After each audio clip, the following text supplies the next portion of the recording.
capable naval air defence system ever developed. Defence Secretary Grant Shapps told GB News earlier that Britain is taking a lead. We're investing £288 billion over the next decade to make sure that we do pump more money into our military, into our equipment, and that we can safely defend ourselves. And Britain's leading the way, as I said, in Ukraine, but actually also this week I announced an operation in Europe called Steadfast Defender, which is a NATO operation, which the United Kingdom's providing 40% of the ground troops and 50% of the overall personnel, even though there were 32 countries in total involved in this. So we really are leading from the front in the UK. Well, in other news, tax cuts could be on the way this spring as the Chancellor looks to relieve pressure on families. Ahead of the budget in March, Jeremy Hunt says the path to tax relief is working as he pledged to stick to the government's economic plan. Economists estimate that he could be handed up to £10 billion next week, paving the way for cuts to some taxes in the spring.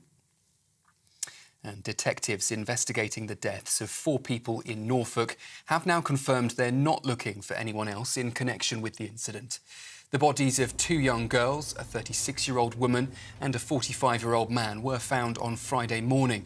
Norfolk Police Force have referred itself to the independent watchdog after failing to respond to a 999 call from that home where the bodies were found.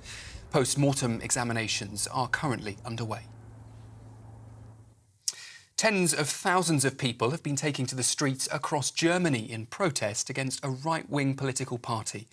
Marchers carrying banners saying against hate and defend democracy are gathering in more than 100 cities and towns across the country. It comes after reports revealed a secret meeting involving the popular Alternative for Germany party. It's alleged they discussed a plan to deport people from so-called non-German backgrounds, which would include many German citizens. The party, known as AfD, is currently polling second in national surveys. And back here in the UK, thousands of patients with inherited blood disorders are set to undergo a world first in genetic testing.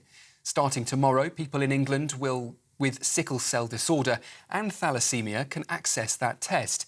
It's designed to improve blood matching, which would reduce the risk to any complications during a blood transfusion. The NHS is the first healthcare system in the world to offer that test, and it will benefit around 18,000 eligible patients.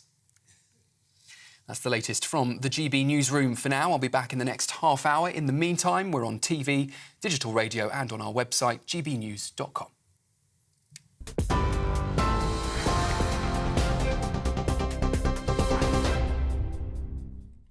Thank you very much, Sam. Right, we've got some tasty topics ahead, so let's get stuck into them, shall we?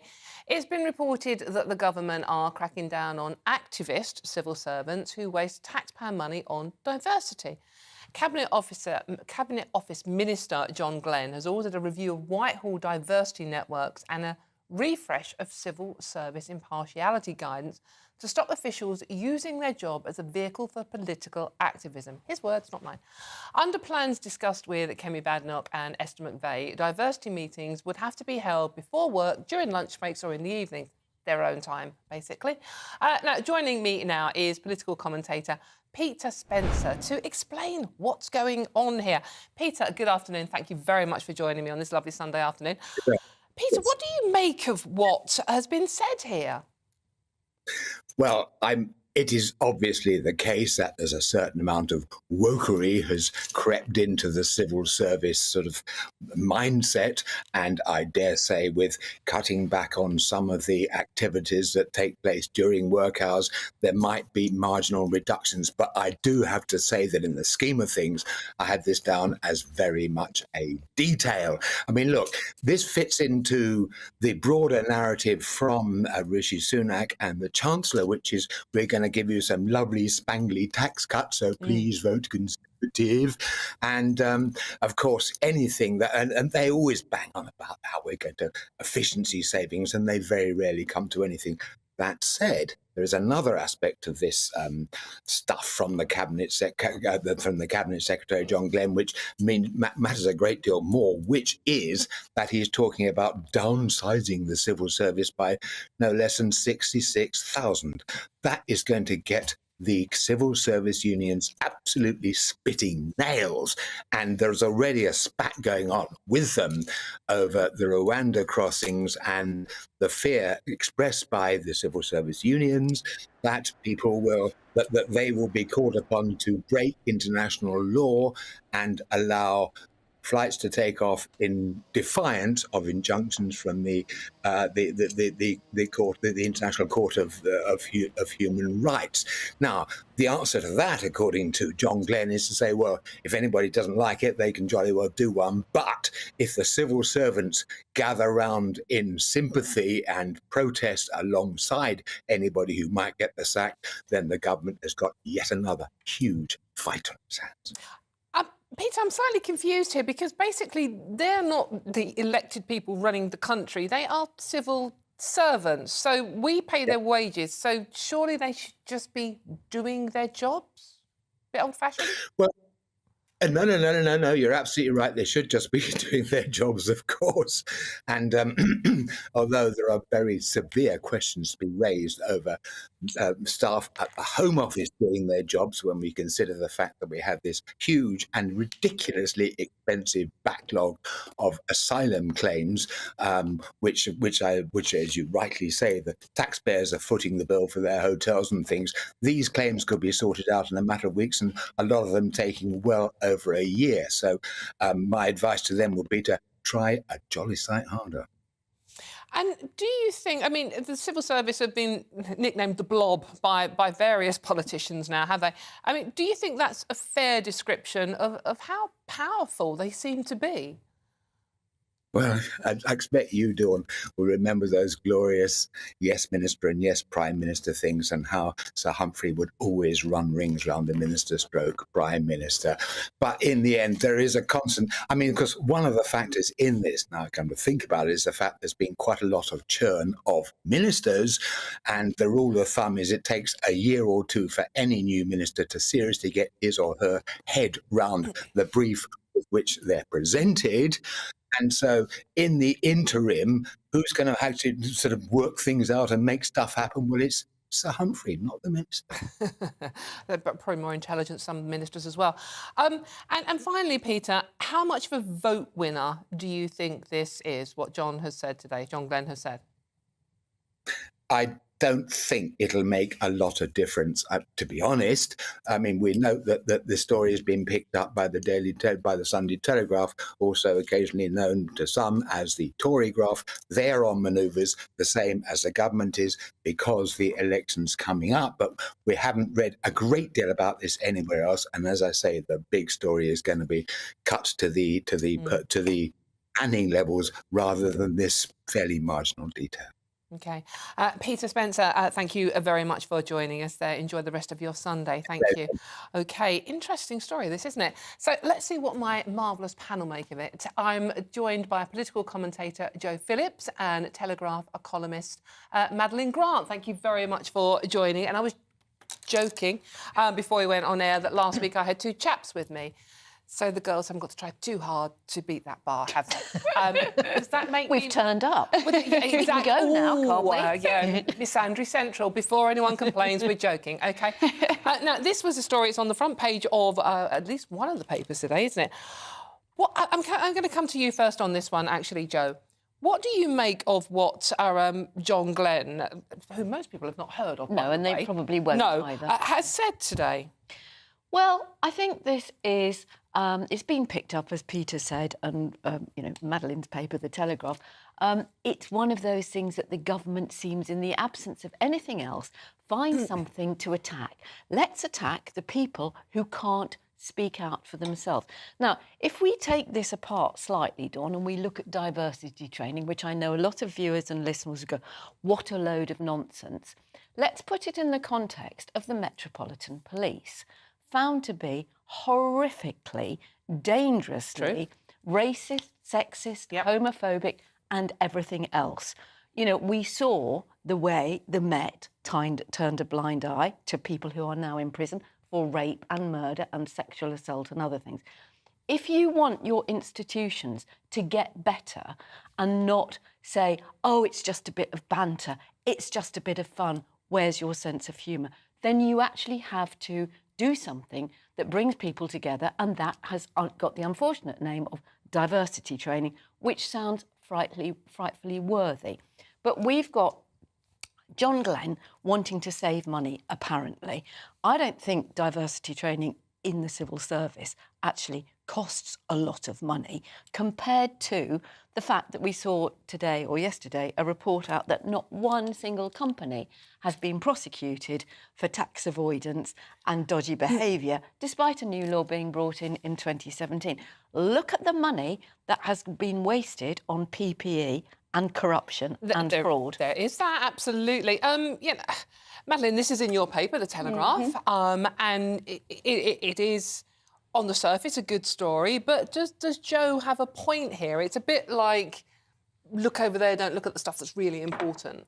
Well, I think what it actually can be quite counterproductive for the government in the sense that it reminds people of a small C Conservative persuasion that they have been in charge for a very long time, and this stuff has been allowed to often run rampage. I think going beyond the what Joe is talking about, sensible, non-divisive discussions, etc. Some of what goes on in diversity training is, I think, incredibly divisive. It involves concepts like unconscious bias, the idea that you're sort of racist without even being aware of it. Yeah. And people are forced to go through it. And very contested ideas like this that I think are the opposite of what's likely to bring people together. I mean, I think there's a country like America, for example, where this stuff has gone even further. I don't think America is actually in a better place since it embraced this particular model of how to encourage diversity or indeed to kind of bring people together. So I think sometimes they're going far beyond what ordinary people would be comfortable with. And of course, it's happening in all sorts of workplaces in the private sector as well. But as you said, we do pay for this. So I think we have a right to know what goes on and to hope that what's being talked about is not going into the realm of hyper-partisan divisiveness. Joe, I completely understand your point about the Met Police. I mean, but it is a different kettle of fish, isn't it? I mean, the civil service is already very diverse. I mean, 54.5% of civil servants are women, and I think it's 6.1% identify themselves as lesbian, gay, bisexual or other, whereas only 1.5% of the population do. So they're already quite diverse, and we are paying civil servants to do their job, not sit around having meetings. But this isn't about how they interact necessarily with each other. It's how they interact with us, the people they are serving. So whether that is a passport officer, somebody at the DVLA, somebody on the border force, somebody in any number of government departments, it could be that any one of us will deal with at some point. Diversity isn't just about the colour of your skin or your sexuality. It's actually about age, physical and mental impairment. Somebody pointed out disability earlier on, which often gets overlooked. Yes, well, exactly, and I think that's a really good point because it's ever so easy to go, oh, it's woke nonsense, it's ridiculous. You do it very well. Why doesn't everybody pull themselves together and just be sensible? From a government that, as Madeline says, they've been there for 13 years. This has been going on for such a long time, and we've had a previous Home Secretary who referred to the civil service as a blob.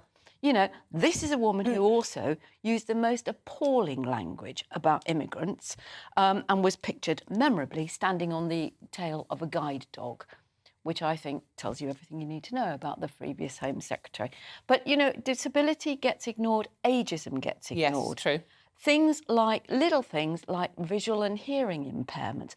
That's about how do you deal with people, and how do you, if you're on the call centre line, for instance, in a civil service department, how do you recognise that somebody needs help? The problem with this argument, I completely understand that, but the problem with this particular argument, Madeline, is that 48% of civil servants are still working either completely or partly from home. Yeah. So that isn't really echoing what many of us are doing out here. Well, actually, I mean, some of the examples that Joe gave just then, I mean, I think in terms of ordinary people's interactions with the civil service, the big takeaway is that things don't function on a basic level and they would like them to. And actually, therefore, all hands ought to be on deck for making sure that services are running, as opposed to wasting time, essentially, sitting in these workshops rather than actually cracking on and getting on with the business of running a country. I mean, the DVLA didn't work for a considerable length of time. And they're still massively backed up. Yeah, if you try phoning... It's sort of like fiddling while Rome burns, really, in that context. Yeah. But part of that is, as Peter Spencer referred to, is the churn of ministers. You know, if you've got a new minister, we've had 16 housing ministers. It is quite difficult to keep up, to be fair. So you're a civil servant, fairly low down the food chain. You've got another minister who comes in with yet another initiative. Yeah. I'd love to know how much the government has spent on reprinting photographs, labels, stationery and all of that stuff to keep up with the churn of ministers. And that's not, you know, they're just the ones that we see, many of whom will have just slipped back into the obscurity that they richly deserve. But, you know, further down the chain, and as Peter said, you know, without the civil service, nothing would function, because we'd be relying on somebody to come up with a brilliant idea only to be moved to a different department by the afternoon. This is true. I'm not entirely sure things are functioning that well as it is at the No, moment. they're not. But... They're dreadful. They're absolutely dreadful. But we'll come on to that in a minute. I can't wait for that. That's going to be so exciting, isn't it? Any case, right, for all the best analysis and opinion on that, just as good as these two, not even better. For the story and more, you can go to our website, gbnews.com. You are watching and listening to GB News Sunday with me, Dawn Neeson. Lots more coming up on today's show. Now, several danger to life weather warnings have been issued for today, with Brits told not to travel as the UK prepares for Storm Isha to bring 80-mile-an-hour winds. 7 weather warnings, including 2 rare amber alerts, have been issued by the Met Office for large swathes of the country today. Our reporters will be out there reporting from the danger zone just for you. All of that and much more to come. You're watching and listening to GB News, Britain's news channel.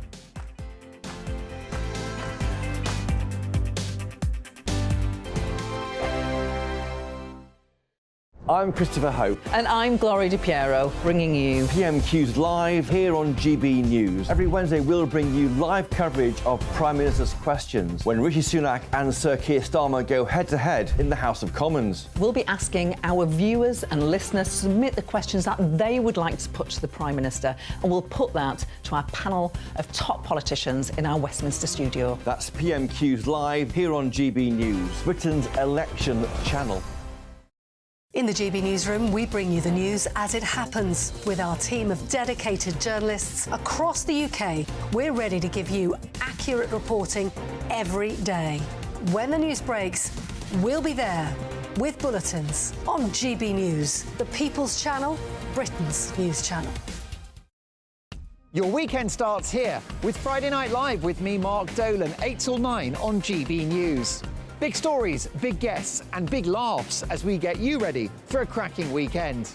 That's Friday Night Live with Mark Dolan. Fridays 8 till 9 on GB News. Bring your own drinks. The admission's free. Good afternoon, Britain. Good afternoon, Britain. Join us, Tom and Emily, To find out what's happening in the heart of Westminster. and why it matters to you. Weekdays from midday, we bring you the most compelling stories from across the United Kingdom. And from your doorstep to our inbox, That's right, we want to hear from you, GB News. Britain's news channel. Big news, big debates, big opinion. Patrick Christie's Tonight is the week's biggest show. Every weekday, 9 to 11 p.m, we've got the inside track on the day's top stories. There'll be sharp takes you won't get anywhere else. We will set the news agenda, not just follow it, and I want to bring you along for the ride. Whatever it is, we'll have our finger on the pulse. It's news, but it's this close to entertainment. Patrick Christie's Tonight, 9 to 11 p.m, only on GB News, the People's Channel, Britain's news channel. GB News is Britain's news channel, and now you can support it. All you have to do is scan that QR code that's up on your screen right now, or you can go to gbnews.com/support and become a GB News member. You'll have fantastic benefits. We're also going to organise special events where you as GB News members can meet the presenters, the on-screen faces. Scan the QR code or go to gbnews.com/support. Thank you so much. Join us every night on GB News at 11 p.m. for Headliners, which is 3 top comedians going through the next day's news stories, which is exactly what you need, because when the establishment has gone crazy, you need some craziness to make sense of it. Headliners. You don't have to bother reading the newspaper. We've got it covered for you. Every night at 11 p.m. and repeated every morning at 5 a.m. We won't send you to sleep like some of the other paper review shows out there. So join us 11 p.m. every night on GB News. The People's Channel, Britain's news channel.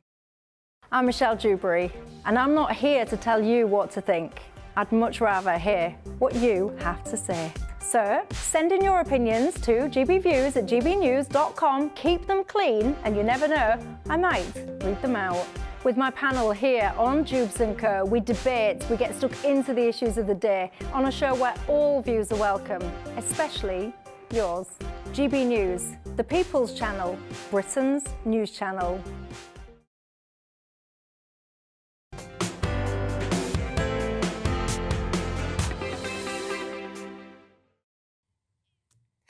Welcome back to GB News Sunday with me, Dawn Neeson, on your TV, online and on digital radio. Now, I hope you made yourself a nice cuppa during the break, because the weather is not good. An upgraded amber wind warning has been issued for large parts of the UK. Storm Isha will bring winds of up to 80 miles an hour this evening, with disruption to travel and utilities very likely. Now, obviously, there is a risk to life as well out there. So what have we done? Oh, yeah, we've sent our reporters out to stand in the storm. Joining me now is our South West England reporter, Jeff Moody, looking remarkably unwindswept, and our Northern Ireland reporter, Doogie Beattie. OK, Jeff, let's start with you. Jeff, where are you and what's it like there? Hello, well, I'm up here on Exmoor, where we do get treated to some pretty ferocious winds at times, and that's what it's beginning to look like now. As you can see, it is a little bit windy, but the main storm is coming later on. By about 6 o'clock this evening, that's when we're going to see really storm conditions over the whole of the country. Now, this is the 9th named storm of the season. The meteorological season starts in September. This is the 9th one already, and that's the earliest that we've reached the letter I in the alphabet. So we've seen more storms than usual, I should know, because I've stood out in every single one of them for you and for GB News. And here I am yet again with the 9th named storm.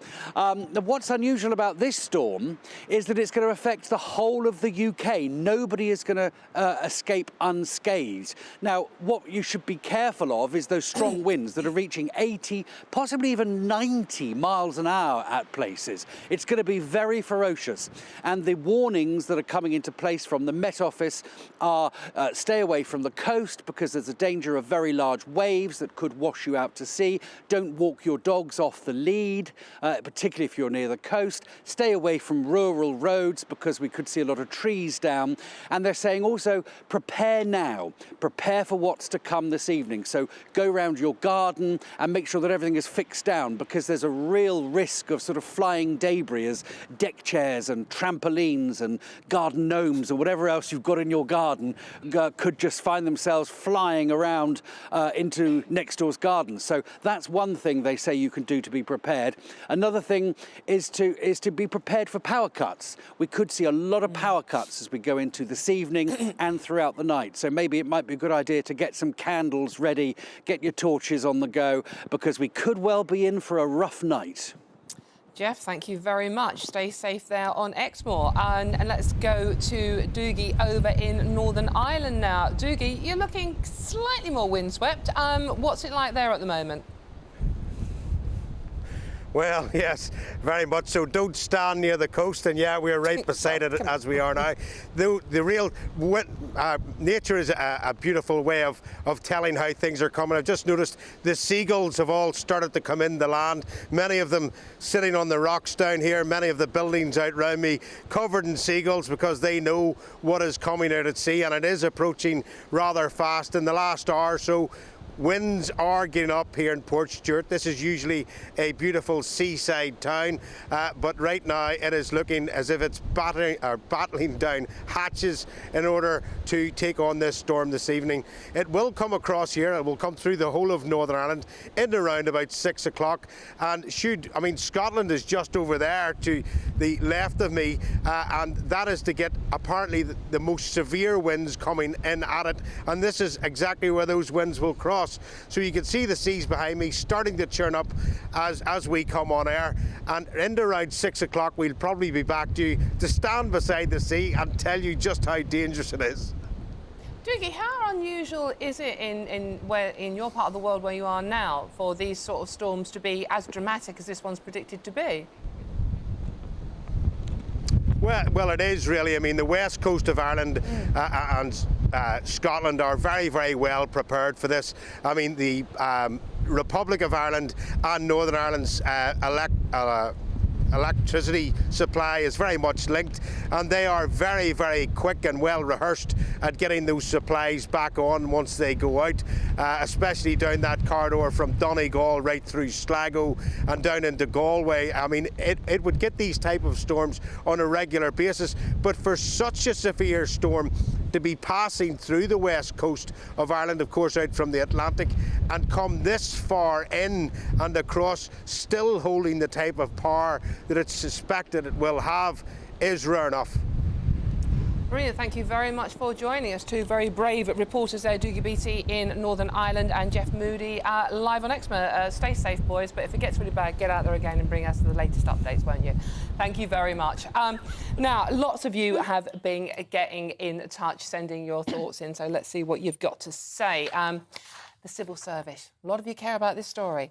Mark says, the civil service runs this country, not the government. The civil service is out of control. Mark, there are some people that say maybe the civil service are better running the country than the government at the moment, but, you know. And Frank, Frank, good afternoon. Thank you for getting in touch.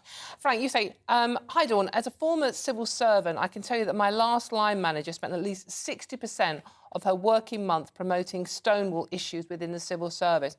We struggled to get hold of her, but it got her promoted. It is widespread and a scandalous waste of taxpayers' money. Great email, Frank. Thanks so much for getting in touch. You've actually been at the sharp end. You know what's going on here. And Valerie, meanwhile, good afternoon, Valerie, says, the Civil Service Code of Conduct has a clause saying that staff must cooperate with the elected government of the day and are not allowed to act against them. So rules already exist to prevent the kind of behaviour we see and hear about. It just needs each minister call the heads of departments and remind them that every civil servant has signed a contract that legally binds them to those rules. Interesting. Thank you so much for those messages. Keep them coming in.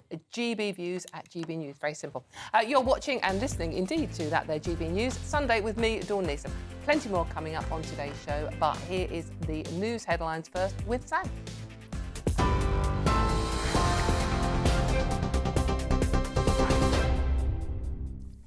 Dawn, thank you very much and good afternoon from the GB newsroom. It's just gone at 1:30. The headlines. The Met Office, as we've been hearing, has now issued a rare danger-to-life warning across most of the UK as Storm Isha moves in. A status red warning has also been issued in Northern Ireland. We're being warned not to travel as winds of up to 90 miles an hour are expected. Meanwhile, US troops have been injured in a rocket attack in western Iraq, which was claimed by a group affiliated with Iran. An unspecified number of people are undergoing evacuation for possible traumatic brain injuries from that attack. A group called the Islamic Resistance in Iraq have claimed responsibility for it. It's the latest in a series of strikes against US targets in recent weeks. And it marks another escalation amid heightened tensions in the region following the outbreak of the ongoing Israel-Gaza conflict. Israel's Prime Minister is rowing back on suggestions of a two-state solution with Palestine. Benjamin Netanyahu's appeared to double down on his position, posting to social media that he will not compromise on Israel's control over the entire area. That's despite Friday's call with US President Joe Biden, where he appeared to be open to some two-state proposals. Defence Secretary Grant Shapps says that Netanyahu's comments are very disappointing. And in the UK, tax cuts could be on the way this spring as the Chancellor looks to relieve pressure on families. Ahead of the budget in March, Jeremy Hunt says the path to tax relief is working as he pledged to stick to the government's economic plan. And thousands of patients with inherited blood disorders are set to undergo a world first in genetic testing. Starting from tomorrow, people in England with sickle cell disorder and thalassemia can access that test. It's designed to improve blood matching, which will reduce the risk of any complications during a blood transfusion. The NHS is the first healthcare system in the world to offer it, benefiting around 18,000 eligible patients. And that's the latest from the GB Newsroom. For more on those stories and many more, just visit our website, gbnews.com.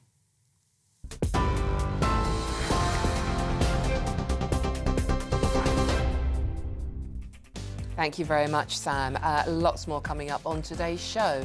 Labour's Hilary Benn says the EU will breathe a sigh of relief if Starmer wins the upcoming general election. The somewhat vocal Remainer also appeared to suggest Labour should seek closer ties with the Brussels bloc if Rishi Sunak is booted out of Downing Street. Ooh, will Labour drag us back to the continent? Maybe you want that, maybe you think that's a good idea. But first, let's take a look at what the weather is doing, because it's important today, with Ellie. Hello, welcome to your latest GB News weather. I'm Ellie Glazier. Storm Isha very much in charge of our weather over the next couple of days, bringing some very heavy rain and some strong winds too. It'll slowly be moving its way towards us through Sunday evening, bringing that heaviest rain to those western coasts and the strongest winds through the early hours of Monday morning. That rain continues to spread its way north and eastwards later through Sunday, and that's when we see those winds really starting to pick up. Gusts widely 60 to 70 miles an hour along those western coasts, perhaps 80 to 90 across northern parts of Scotland through the early hours of Monday. A milder night than we've seen over recent weeks, perhaps 6 or 7 degrees quite widely, maybe 8 or 9 across the very far southeast, but it's a very windy start to the day on Monday. Winds will gradually start to ease through the morning, but it still will be staying very blustery through much of Monday itself. Showers widely pushing in from the west, these turning particularly heavy at times, perhaps even the odd flake of snow across the high ground of Scotland. There will be some sunshine, particularly further south and further east, and temperatures here maybe 10 or 11 degrees, but with those strong blustery winds, that'll take the edge off those temperatures. Tuesday will start a little bit drier, perhaps some sunshine across those eastern areas through the morning, but the next system quite quickly pushes in from the west. Rain spreading its way north and eastwards, turning heaviest along those western coasts and bringing with it some strong winds too. A little brighter on Wednesday, but further wet and windy weather is on its way later in the week. 2024, a battleground year. The year the nation decides. As the parties gear up their campaigns for the next general election. Who will be left standing when the British people make one of the biggest decisions of their lives? Who will rise? And who will fall? Let's find out together. For every moment, the highs, the lows, the twists and turns. We'll be with you for every step of this journey. In 2024, GB News is Britain's election channel.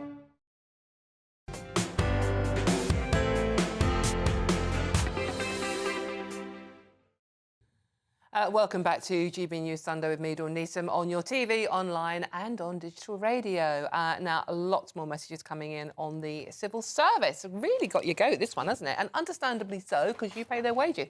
This one from Michael I quite liked. Actually said, Dawn, hello, Michael. I could tell you stories about the blob. It goes back to the 90s. They are running the country. If they go on strike, no one will notice. They do as little work as they can. Ouch, that's pretty damning. I'm looking to see if there's any positive ones. Nope, can't find any. Excuse me, Andy. Andy says, the civil service is full of weirdos with their own agendas. All diversity courses should be scrapped. They should do what they are told and paid to do, not try and make policy. This is why the country is in the toilet. Strong emotions here. And one of my panellists has just confessed that her brother actually works for the civil service as well, but I'm not mentioning any names. Hello, Madeline. Right, and meanwhile, Mark says, I remember the days when people used to turn up for work to complete the tasks they were paid for. Politics were primarily private and irrelevant. Now, these ridiculous woke principles are included. They seem to concentrate on everything but their jobs. Strong emotions out there, indeed. Now, oh yes, the EU. We're talking about Brexit. Lovely. The EU is apparently gunning for Labour leader Sir Keir Starmer at the next election. according to Shadow Northern Ireland Secretary and arch Remainer Hilary Benn, has claimed that the bloc will breathe a huge sigh of relief if the party were to take charge after the next election. Whilst he has also suggested that the party should seek closer ties with the EU. Let's see what my panel make of this, apart from both groaning when we're talking about Brexit. How many? 7 years on now? 7 years on. Right, Madeleine, after outing your brother as a civil servant, I feel like I owe you to come first on this one. Your brother, can you divorce your sister? I think your brother's just done so. Well, I didn't say that my brother wasn't doing a fantastic job. There are many good people in the civil service. The problem is it's very hard to get rid of people who are not performing well because they just get shoved off to another department. It's very dysfunctional in that Madeleine's sense. brother, that's not you, by the way, she loves you. No, obviously. OK, right, let's talk about Brexit, shall we, Madeleine? Yes. Because we haven't talked about it quite enough for 7 years now. So this is Hilary Benn. He's claimed the EU will breathe a sigh of relief if Labour get in at the next election, which is looking possible, obviously, and Sir Keir Starmer wins. What do you make to this? Well, I think it's quite a curious thing to say, actually, because the current relationship with the EU is actually a lot more warm and conciliatory than it, for example, was under Boris Johnson when there was a lot of name-calling and very poor communication. I mean, the last year and a half we've had the Windsor Framework, we've rejoined the Horizon Scheme.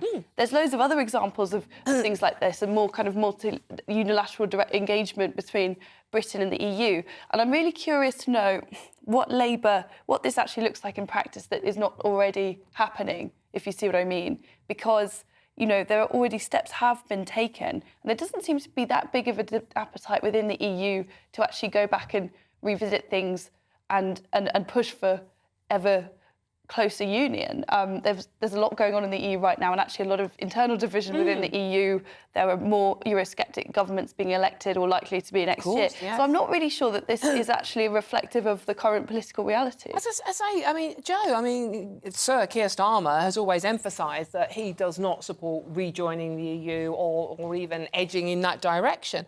So for sort of like Northern Ireland Secretary Hilary Benn to come out with this, do you think it's helpful to the Labour Party? Well, I think we could blow it up into something more than it actually is. I think Madeleine's absolutely right. You know, since Rishi Sunak became Prime Minister, there has been an element of calm and sensibility and courtesy that was sadly lacking in his predecessors and the relationship with Europe. So I think that, you know, that's for sure. And we need that relationship. They are 20 miles from us. Of course. They were our biggest trading partner. So for Hilary Benn to say, yes, they'll breathe a sigh of relief, well, he might have meant because if the Tories get back in again, they'll have another leadership challenge. There'll be another row about Rwanda or whatever. So actually, in the context of maybe things will calm down, that's fine. I mean, I think the point that you just made about, and we heard it in the news there, we've seen those demonstrations in Germany. Europe is in turmoil, actually. Indeed. You know, there is a rise of the very dangerous far right, as we saw in Germany. We've got real threats coming from Russia. We've got, you know, possible threats of disease, environmental disasters, climate change, food security, all of those things.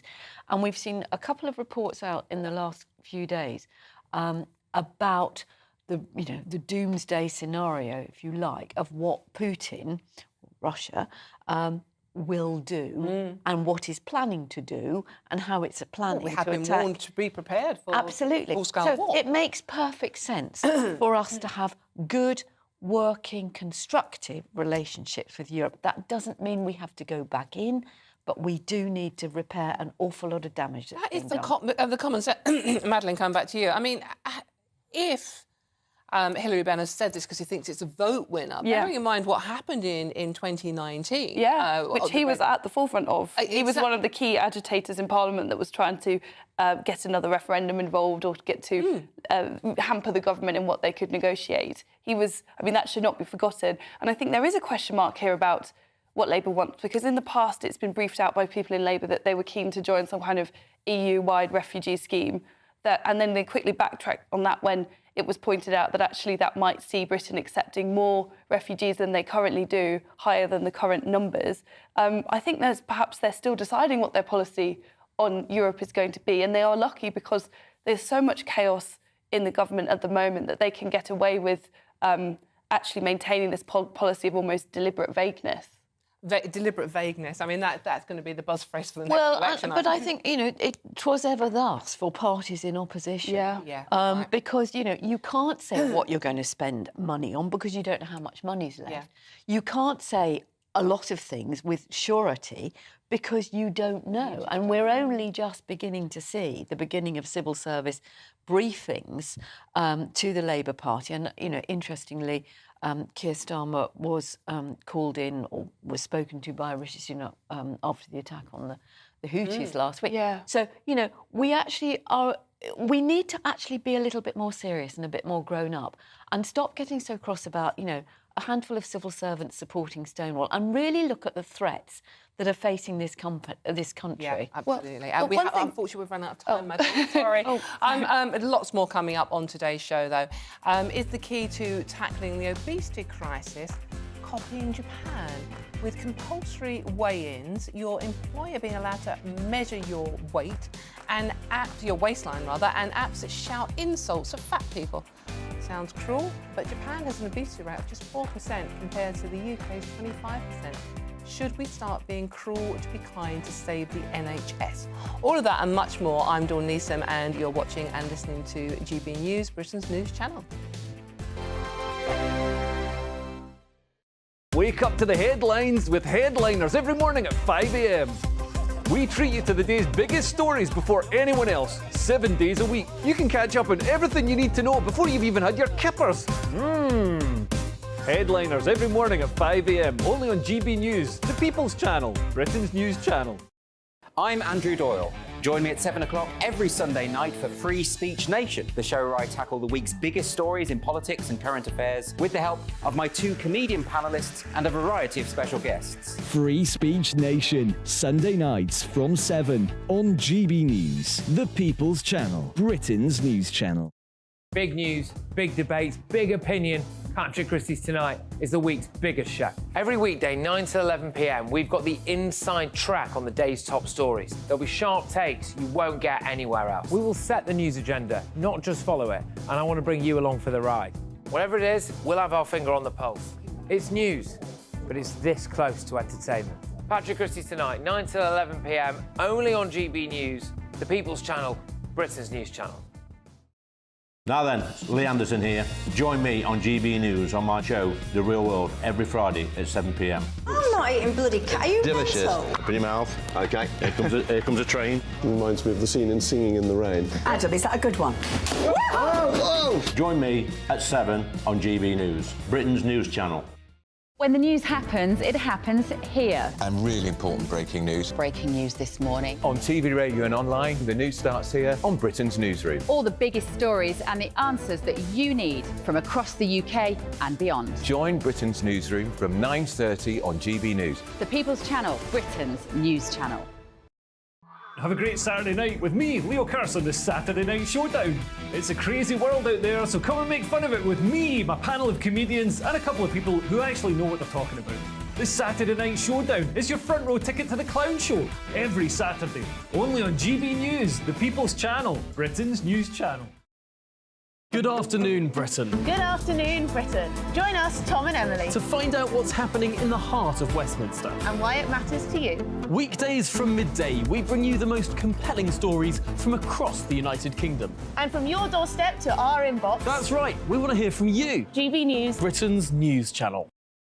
GB News, unlike other broadcasters, isn't obsessed with the London-Westminster bubble. We think there's a nation beyond the M25, and that's why we talk about the issues that matter across the land. Join me on State of the Nation, 8 to 9 o'clock, Monday to Thursday, on GB News. Daisy's listening, and you should too.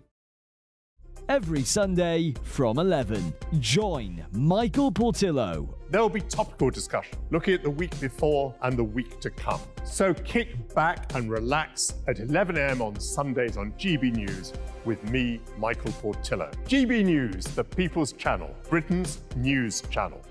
When the news happens, it happens here. And really important breaking news. Breaking news this morning. On TV, radio and online, the news starts here on Britain's newsroom. All the biggest stories and the answers that you need from across the UK and beyond. Join Britain's newsroom from 9:30 on GB News. The People's Channel, Britain's news channel.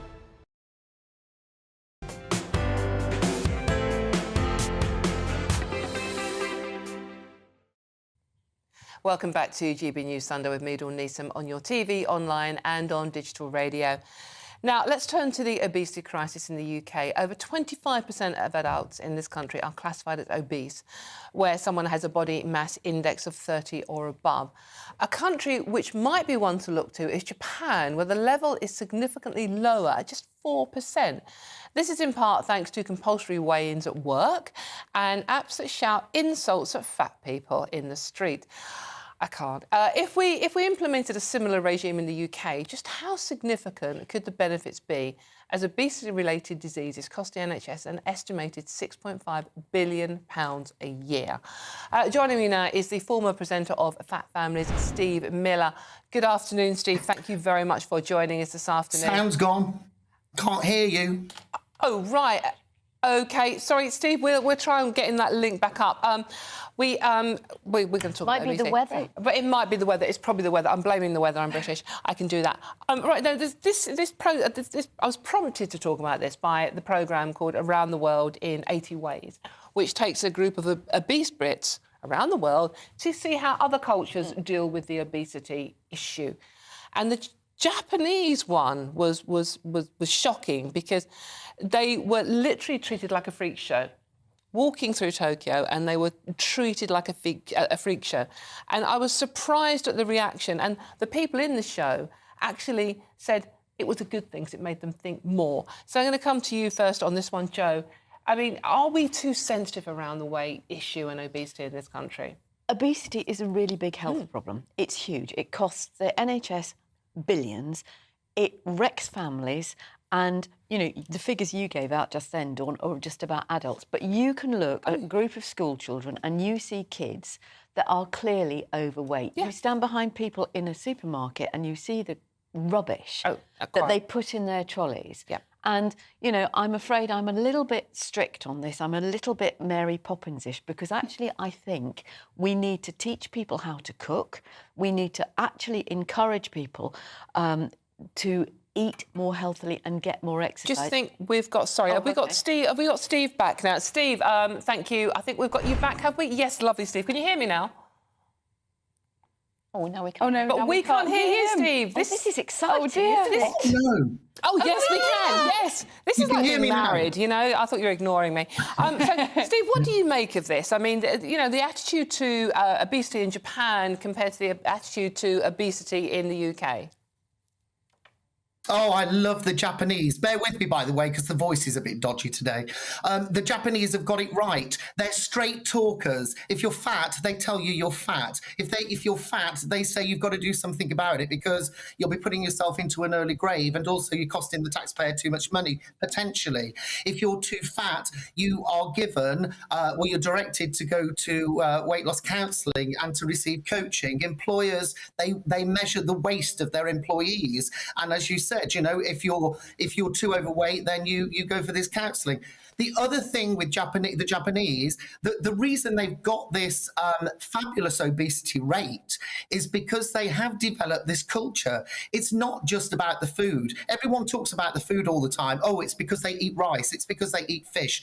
Yes, they do. But listen, they've got the same fast food chains that we've got as well. In Japan, what you have is they walk more. It's part of the culture. When kids go to school, it's natural for the kids to actually clean the school because it's good for their bodies to be moving. So what we've got to do here is stop whinging, stop moaning, stop getting all sensitive to the fat shaming, so it's called.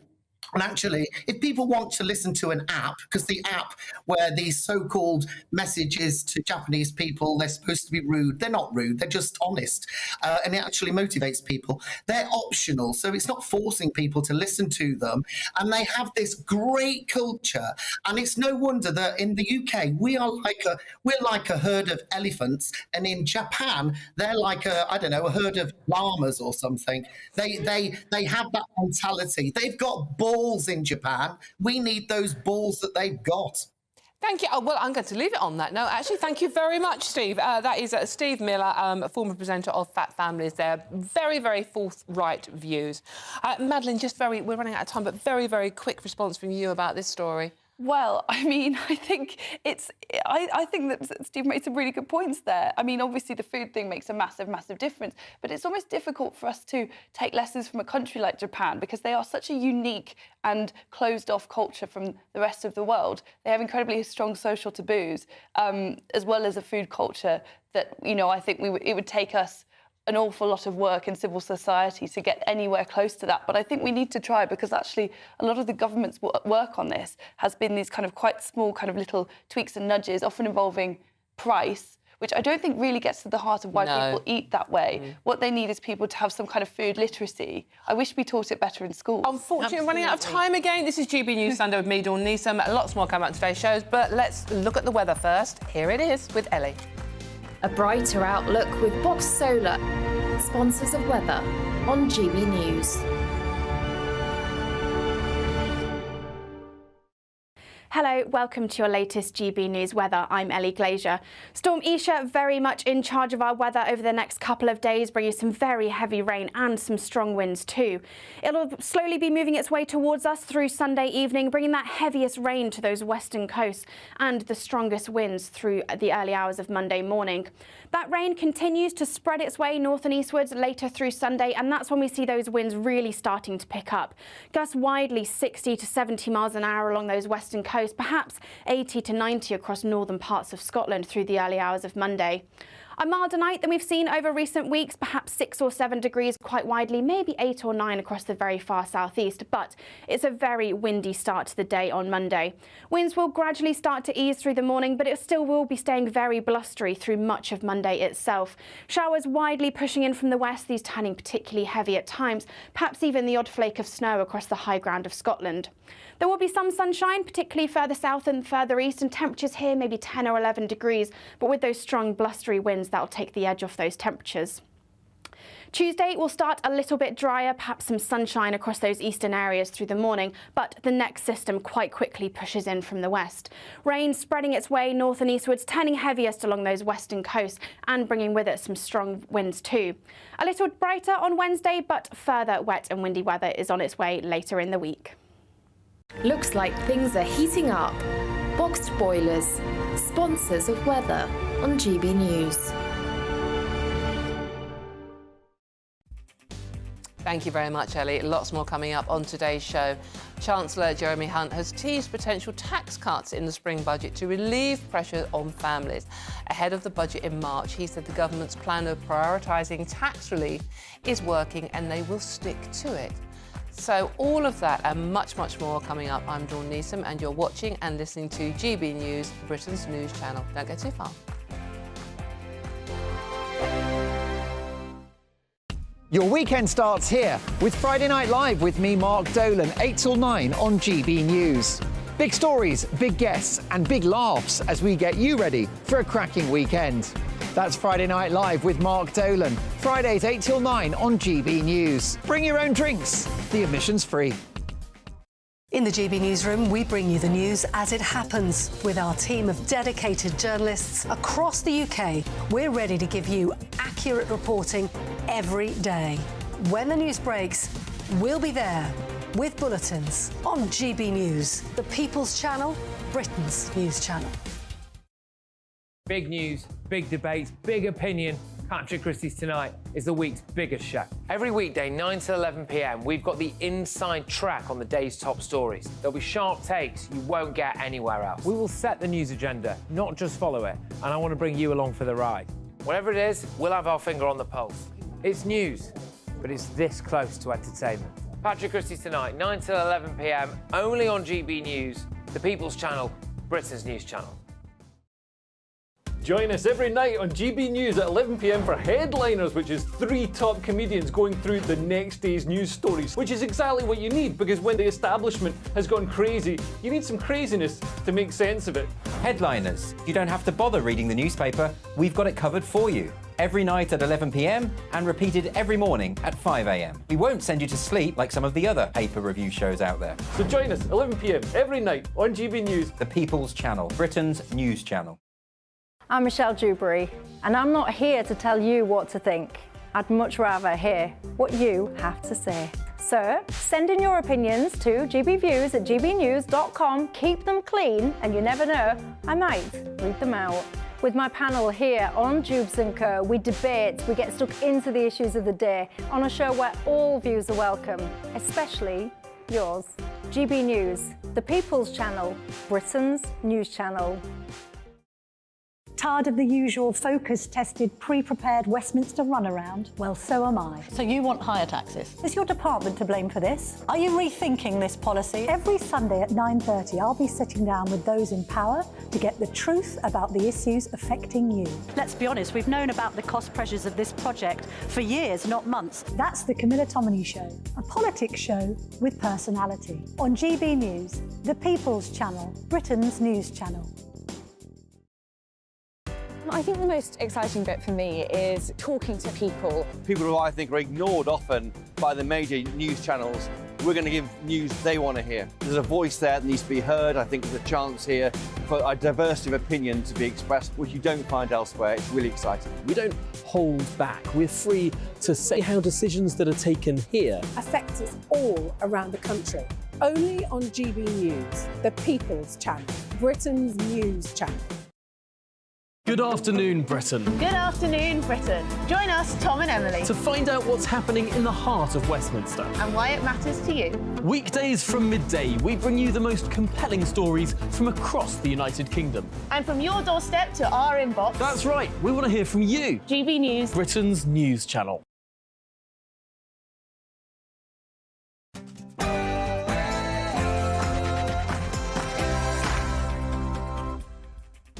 Hello and welcome to GB News Sunday. Happy Sunday afternoon. Thank you for joining us this lunchtime. I'm Dawn Neeson, and for the next hour I'll be keeping you company on TV, on digital radio and online. Coming up this hour, Chancellor Jeremy Hunt has teased potential tax cuts in the spring budget to relieve pressure on families. Ahead of the budget in March, he said the government's plan of prioritising tax relief is working and they will stick to it.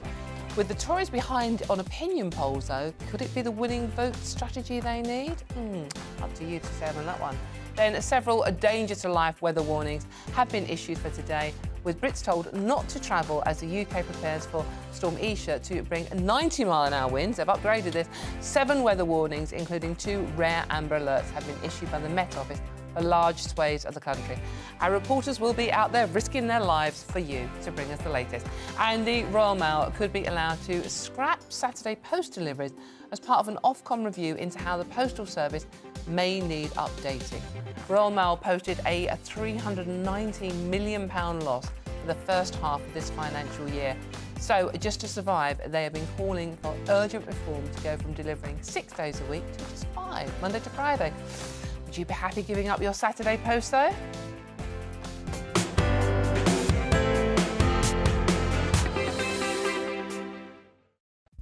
But this show is nothing without you and your views, so keep your thoughts coming in on all the stories we're discussing today and what you want to talk about.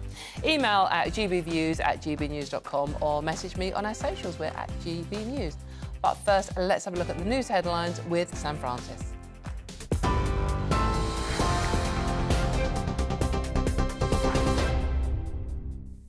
Dawn, thank you very much, and good afternoon from the GB newsroom. It's just gone 2 o'clock. The headlines. People are being warned not to travel as a string of storm warnings blanket most of the UK. There are several weather warnings in place, including 2 amber wind alerts as Storm Isha sweeps in. Forecasters say there is a danger to life and they're warning of falling trees, possible power cuts and flooding. Winds of up to 90 miles an hour are expected. And earlier, our Northern Ireland reporter Doogie Beattie said that conditions are expected to get much worse tonight.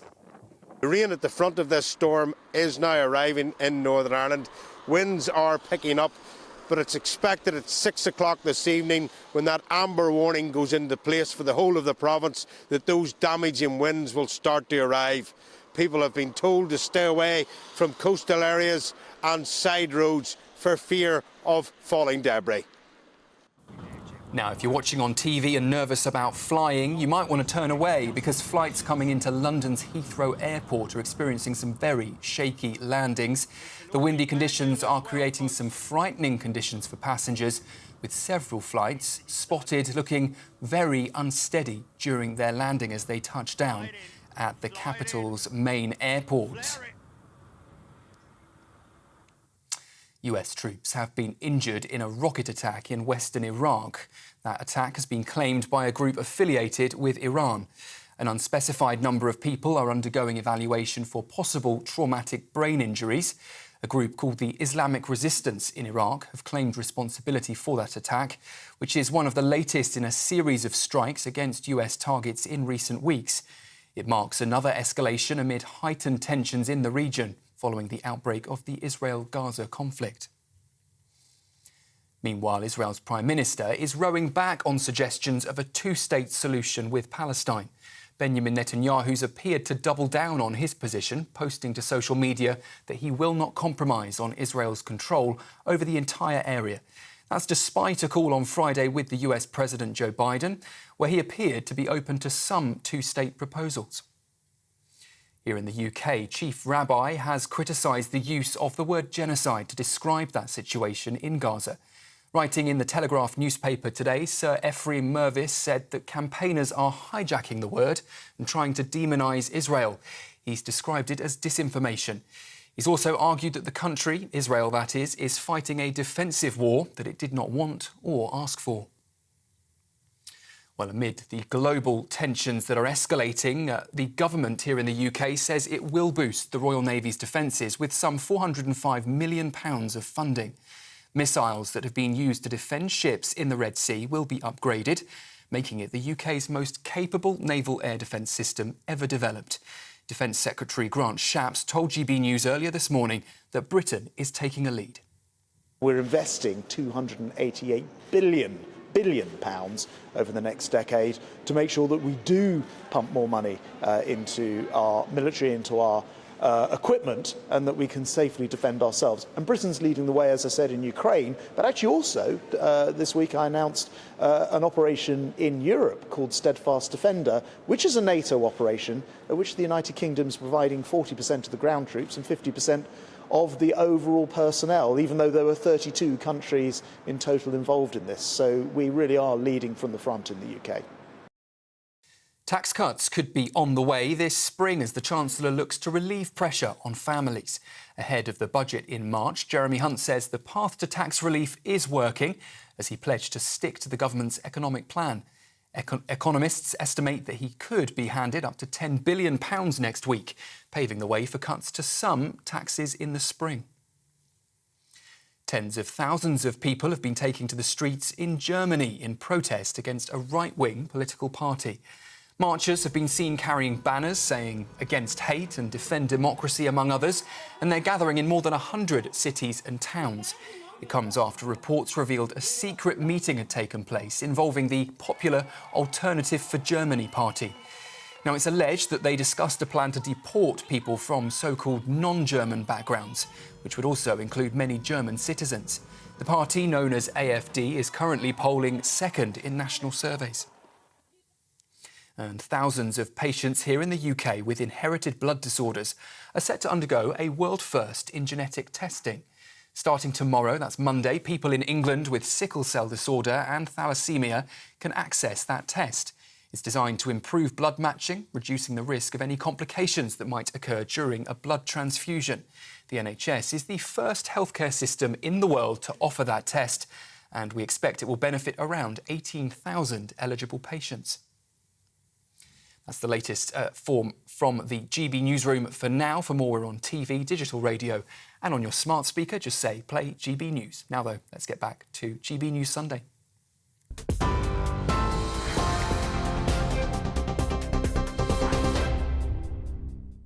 Thank you very much, Sam. Right, let's get straight into today's stories, shall we? Lots of you have been sending your thoughts in, and some of them are quite dramatic. It has to be said, but this is what it's about. It's about your opinions. This is the debate we were having earlier on about the Starmer-Labour Brexit ongoing saga about whether we should have a closer tie to the EU again if Labour get in. Karen says, good afternoon, lovely Labour. Good afternoon, Karen. We knew it. Those that wanted to remain with the EU bullies are at it again. They want us to start paying the large sums of money every week to be in this club called Shambles. Starmer will ruin us, but even more if they start to try and cosy up with the EU. Not a fan I'm getting there, Karen. Meanwhile, Virginia says they are after our money again because they need everything they can to get it. If Labour try to overturn Brexit through the back door, democracy is dead and our so-called parliament is corrupt. Pretty much one-sided on this, it has to be said. Meanwhile, Susan, good afternoon, Susan says, hello, if Starmer got in, I think he'll betray the UK. And this one might be a bit dramatic, Paul. I'm going to read it out, though. Paul says, the protesters waving the EU flag, they should be arrested as enemies of the people's majority. Ridiculous. I think that is a bit dramatic. I mean, you were muttering how ridiculous under your breath there, Joe. It's absolutely stupid. I mean, you know, that sort of thing is offensive and it doesn't help having a sensible debate, does it, or a sensible conversation. It's not very grown up. Of course, if someone wants to carry EU flag in a free democratic country, they should be allowed to do that. Yeah, and I think Paul's tongue was firmly in his cheek. Well, one would hope I so. like to think. But I expect he'll come back in a minute and say that we're miserable. Paul, if you think we're being miserable, please do get back in touch. But call us miserable. I'm not a massive fan of the EU myself, but it's not Islamic State. You know, it's the EU. It's yeah, get real. Get a bit of proportion about the things that really matter. Oh, Paul, see what you've done. I mean, you've rolled them both up here. Well done. We like a bit of debate on this show, don't we? Right, OK, now let's talk Chancellor Jeremy Hunt, because somebody has to. He's teased potential tax cuts in the spring budget to relieve pressure on families. Ahead of the budget in March, he said the government's plan of prioritising tax relief is working. Yeah, and they will stick to it. Economists estimate that Hunt could be handed up to £10 billion by official forecasters next week, paving the way for these tax cuts in the spring. But with the Tories behind on opinion polls, could this be the vote-winning budget they need to get ahead in the next general election? Let's see what my panel make of this one. Madeline, you write for The Telegraph, the Tory graph. What do you make of Jeremy Hunt's, has to be said, latest pledge on tax cuts? Well, I think the important thing to note about The Telegraph, and obviously it's nicknamed the Tory graph, but that doesn't necessarily mean that you love everything about the Conservative Party. That's a small c. Toryism predates the modern Conservative Party, so it does by no means sort of guarantee that we'll always sort of back the government on whatever they're doing. I mean, I think it is generally quite difficult for them to claim that they are meaningfully cutting taxes so long as the effects of fiscal drag mean that more people are being dragged into these higher thresholds, which therefore cancels out even when they have cut taxes, as they did with national insurance elsewhere in the system. And actually, there's not that much evidence that, you know, I think for it to make a big difference electorally, it would have to be meaningful enough that people would really notice it. And given the effects of fiscal drag, I'm not really sure that that is seeping through to people. They've been told there is a tax cut. Is that how people feel? Yeah, with the fiscal drug thing, let's just in case it has slipped your mind, I'm sure it hasn't.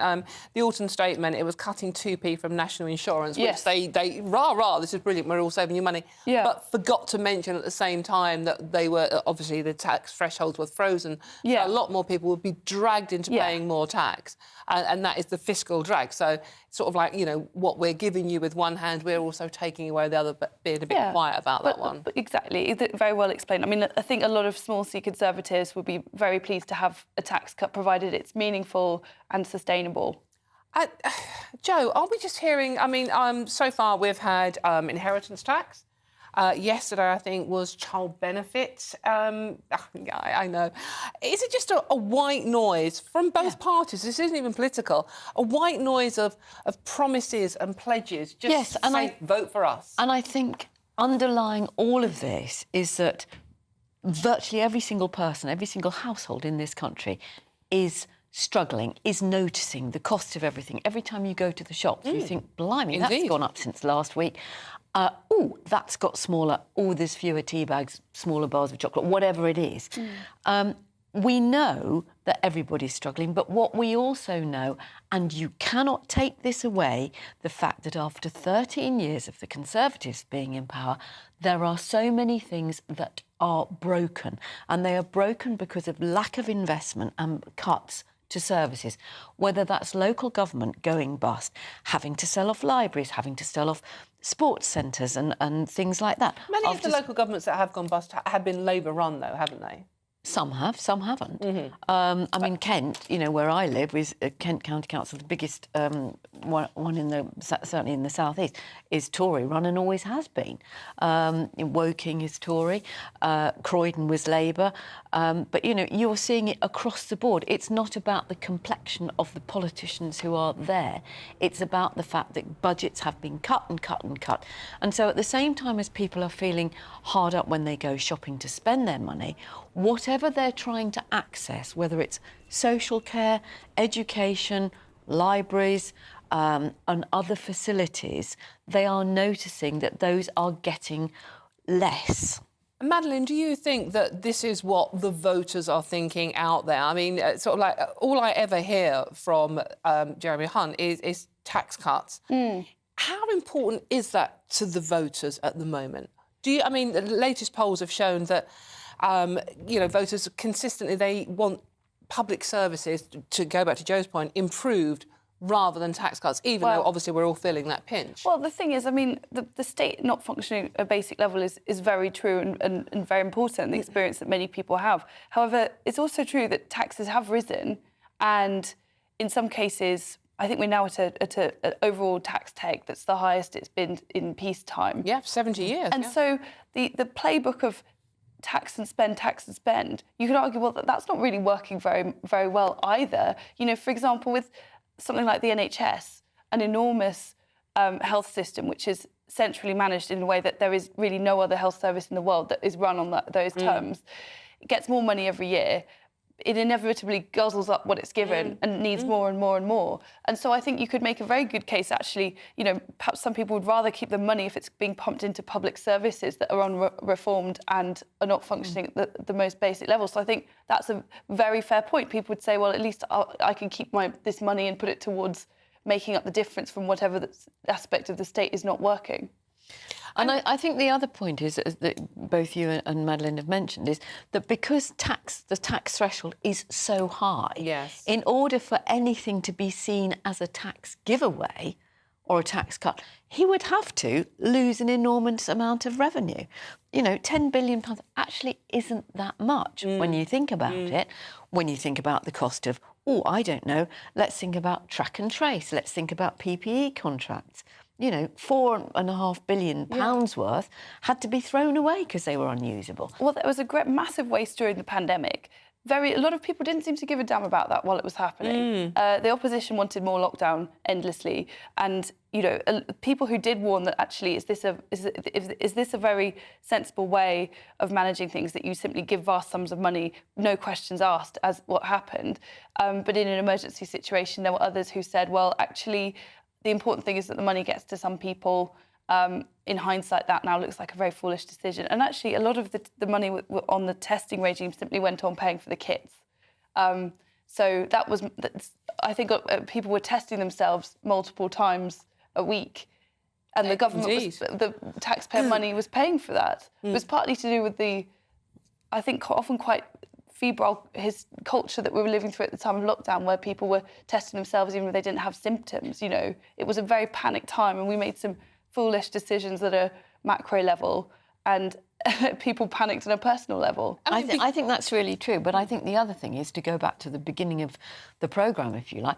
You know, a lot of these deals were done by ministers to their mates or to Tory party donors in some cases, bypassing the civil service.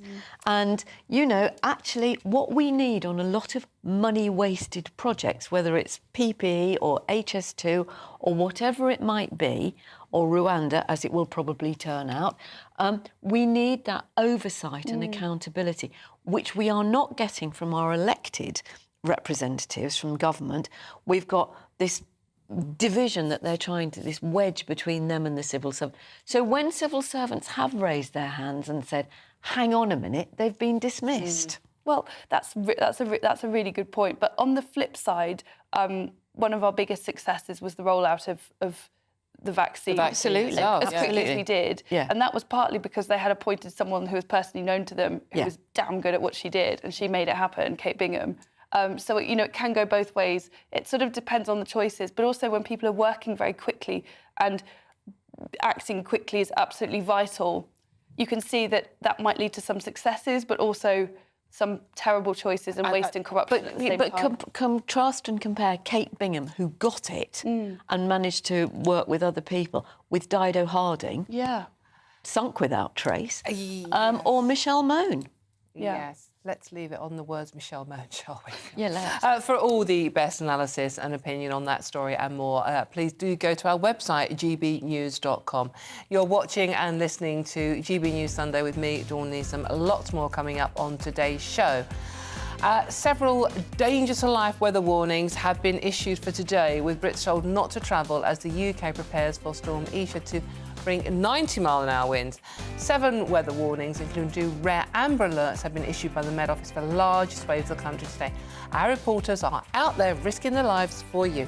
All of that and much more to come. You're watching and listening to GB News, Britain's news channel. Please don't go too far.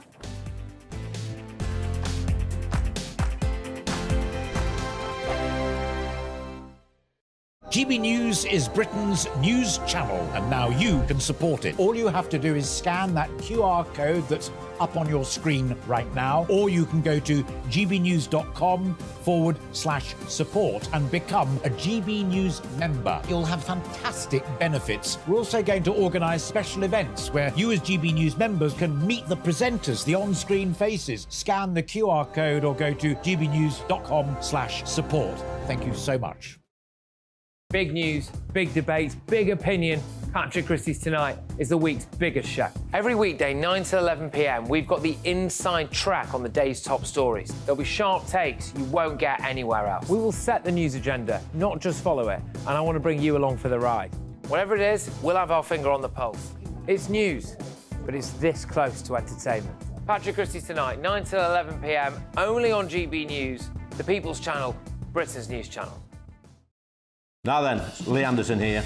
Join me on GB News on my show, The Real World, every Friday at 7 p.m. I'm not eating bloody cat. Are you Delicious. mental? Open your mouth. OK, here comes a train. Reminds me of the scene in Singing in the Rain. Adam, is that a good one? Whoa! Join me at 7 on GB News, Britain's news channel.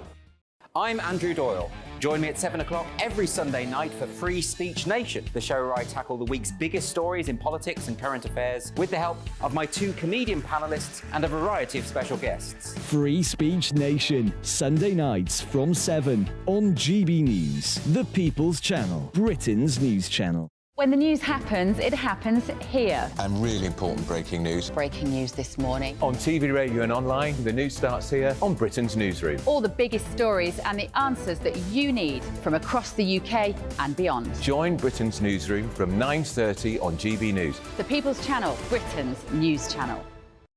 Wake up to the headlines with Headliners every morning at 5 a.m. We treat you to the day's biggest stories before anyone else, 7 days a week. You can catch up on everything you need to know before you've even had your kippers. Headliners every morning at 5 a.m, only on GB News, the People's Channel, Britain's news channel. Every Sunday from 11, join Michael Portillo. There'll be topical discussion, looking at the week before and the week to come. So kick back and relax at 11 a.m. on Sundays on GB News with me, Michael Portillo. GB News, the People's Channel, Britain's news channel. I'm Michelle Dewberry, and I'm not here to tell you what to think. I'd much rather hear what you have to say.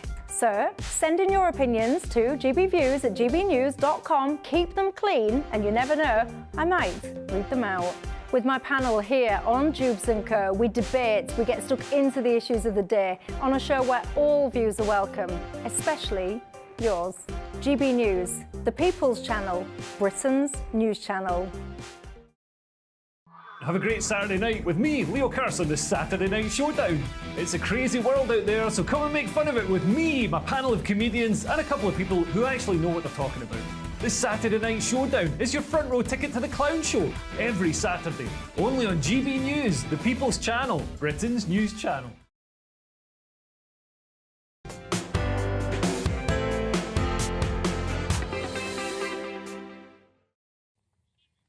Welcome back to GB News Sunday with me, Dawn Neeson, on your TV, online and on digital radio. Now, several danger to life weather warnings have been issued for today, with Brits told not to travel as the UK prepares to brace itself for Storm Isha, bringing 90-mile-an-hour winds today. Joining me now is our Southwest reporter, Jeff Moody, and our Northern Ireland reporter, Dougie Beattie. Let's start with you first, Jeff, shall we? You are on Exmoor, I believe. What's the weather like down there at the moment? I am indeed. Well, I mean, it's pretty blowy at the moment, but nothing compared to what is going to be coming later on. We've got about 3 or 4 hours to go before the storm really hits. They're saying at around 6 o'clock this evening, that's when the winds start to really pick up, getting up to, as you say, 90 miles an hour. Well, this is the 9th named storm of the meteorological season that began in September. We've had 9 storms this winter. Don't I know about it? And that's more than we've ever had at this particular time of the year. We've never reached the letter I in the alphabet this early on in the season. So that gives you some idea of how many storms we've had. This storm is going to be particularly...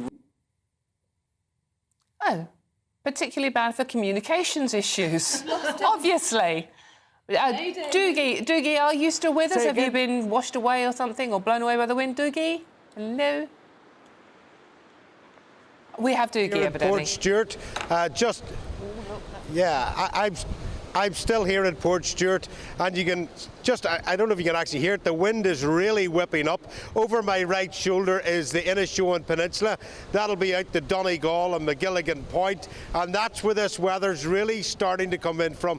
You can see the white horses over my left shoulder just dancing along the harbour wall as the sea really starts to turn and churn and come in. The seagulls have come inland. I've been watching them over the last couple of hours or so, and you can really tell that this storm is going to start making land within the next hour or hour and a half, and it does seem to have quite a whip behind it. But of course, Port Stewart is the northernmost point, I suppose, of Northern Ireland, best way of describing it, and that storm will travel on out across the Irish Sea before it meets Scotland, across Rathfield Island and into Kern-Ryan. And there it will make landfall by 6 o'clock, but I would say at this point, Dawn, really 6 o'clock, I think it's going to be here before that. And Dougie, I mean, obviously, you know, your part of the world is used to sort of getting a battering, across the Atlantic. How prepared do you think you have been for this storm in Northern Ireland? Well, in fairness to the electricity service of Northern Ireland, in fact the whole of Ireland, the Republic of Ireland as well, they are well used to this, but especially in the west of the province, and they usually get the power switched back on very, very quickly. They are well trained at it, but you know, there's other things that are problems here, and that would be for animals, etc. And trees is going to play a big part in this, because we had such a deep frost here, and the water table has been very high, as it has across the rest of the UK. And what happens in that frost, it freezes the root of the tree, the ball root of the tree, if you like. And of course, when ice forms, it expands, and then it leaves a gap in amongst that root, and when the wind comes, of course, it starts forcing it, especially amongst pine trees and lalandies, because they are very top heavy with water in them all year round. That's what keeps them green.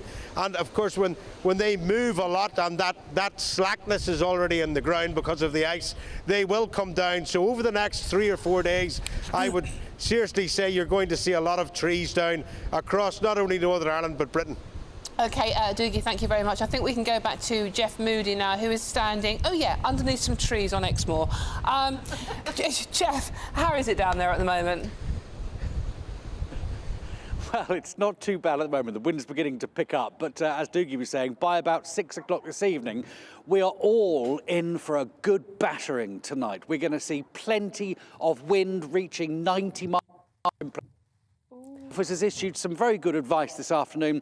They're saying, before you batten down the hatches, have a quick look round your garden and make sure that everything's secure, because there's a real danger of flying debris. Now, that could be garden chairs. Last December, a trampoline blew out of somebody's garden onto a railway line. So check your gardens, look out for plant pots, they're saying, because, you know, if a terracotta plant pot blows across your neighbour's fence and hits you on the head, you're going to know about it. So be particularly careful there. Prepare for power cuts. Make sure your phones are charged. Make sure everything in your house is charged, that you've got your phone, your torch ready on your phone, candles even, because there could be a lot of power cuts.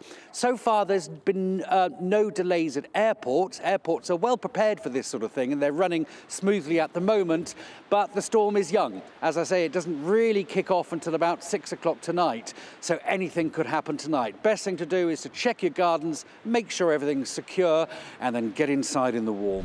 Jeff, same question as I asked Doogie, really. I mean, the West Country notoriously does suffer with those Atlantic storms coming in. How prepared do you think the local authorities are for, 90-mile-an-hour winds, we're being told? Well, I think they're as prepared as they can be. I mean, it's one of those things that it requires effort from everybody, doesn't it? It's OK, you can have the snow ploughs out, you can grit the roads, all things like that. But the flying debris is a real problem. You know, the authorities aren't going to be going into everybody's garden to make sure that everything is secure. That really is our job. So I think at the moment, the emphasis is on us taking personal responsibility for our own properties, making sure that things are as battened down as they can be.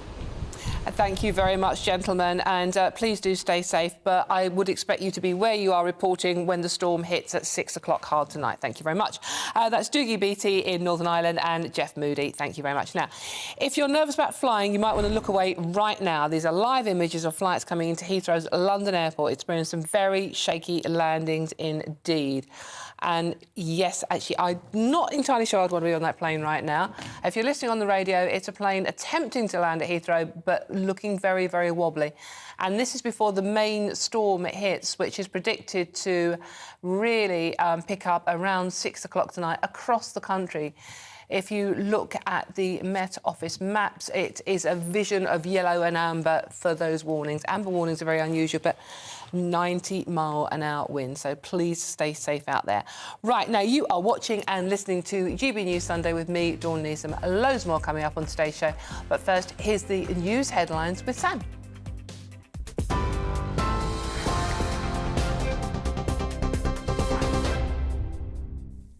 Dawn, thank you very much. Good afternoon from the GB Newsroom. It's just gone 2:30.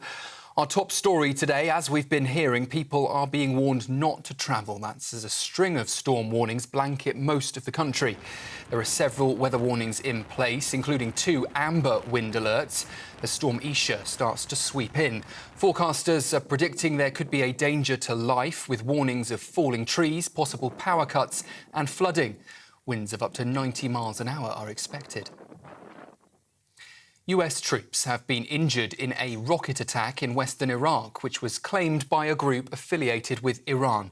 An unspecified number of those troops are undergoing evacuation for possible traumatic brain injuries.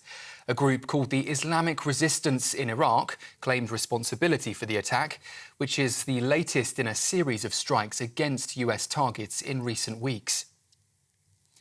Labour says the government's Rwanda plan won't act as a deterrent to migrants entering Britain illegally. Speaking to GB News presenter Camilla Tominey, Shadow Immigration Minister Stephen Kinnock said tackling the crisis depends on international cooperation. There's no way that shipping perhaps 1% of the number of people that come across the channel on small boats to Rwanda is ever going to act as a deterrent. You're dealing with people who are fleeing violence and persecution. By stopping wasting so much time on Rwanda, which is just a gimmick that is doomed to failure, let's plough much more resource and time and energy into doing some of the things that have worked, like the Albania deal. We fully support the Albania deal, and that has worked as a deterrent. And finally, thousands of patients with inherited blood disorders are set to undergo a world first in genetic testing. Starting from tomorrow, people in England with sickle cell disorder and thalassemia can access the test. It's designed to improve blood matching, which will reduce the risk of any complications during a blood transfusion. The NHS is the first healthcare system in the world to offer that test, benefiting around 18,000 eligible patients. And you can get more on all of those stories and many more by visiting our website, gbnews.com.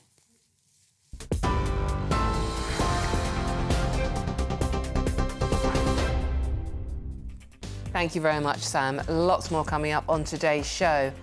The Royal Mail could be allowed to scrap Saturday post deliveries as part of an Ofcom review in how the postal service may need updating. Royal Mail posted a £390 million loss for the first half of this financial year. So just to survive, they've been calling for urgent reform to go from delivering 6 days a week to 5, Monday to Friday. Would you be happy to give up your Saturday postal delivery? But first, let's have a look at the weather, so important today, with Ellie. Hello, welcome to your latest GB News weather. I'm Ellie Glazier. Storm Isha very much in charge of our weather over the next couple of days, bringing some very heavy rain and some strong winds too. It'll slowly be moving its way towards us through Sunday evening, bringing that heaviest rain to those western coasts and the strongest winds through the early hours of Monday morning. That rain continues to spread its way north and eastwards later through Sunday, and that's when we see those winds really starting to pick up. Gusts widely 60 to 70 miles an hour along those western coasts, perhaps 80 to 90 across northern parts of Scotland through the early hours of Monday. A milder night than we've seen over recent weeks, perhaps 6 or 7 degrees quite widely, maybe 8 or 9 across the very far southeast, but it's a very windy start to the day on Monday. Winds will gradually start to ease through the morning, but it still will be staying very blustery through much of Monday itself. Showers widely pushing in from the west, these turning particularly heavy at times, perhaps even the odd flake of snow across the high ground of Scotland. There will be some sunshine, particularly further south and further east, and temperatures here maybe 10 or 11 degrees, but with those strong blustery winds, that'll take the edge off those temperatures. Tuesday will start a little bit drier, perhaps some sunshine across those eastern areas through the morning, but the next system quite quickly pushes in from the west. Rain spreading its way north and eastwards, turning heaviest along those western coasts and bringing with it some strong winds too. A little brighter on Wednesday, but further wet and windy weather is on its way later in the week. 2024, a battleground year. The year the nation decides. As the parties gear up their campaigns for the next general election. Who will be left standing when the British people make one of the biggest decisions of their lives? Who will rise? And who will fall? Let's find out together. For every moment, the highs, the lows, the twists and turns. We'll be with you for every step of this journey. In 2024, GB News is Britain's election channel.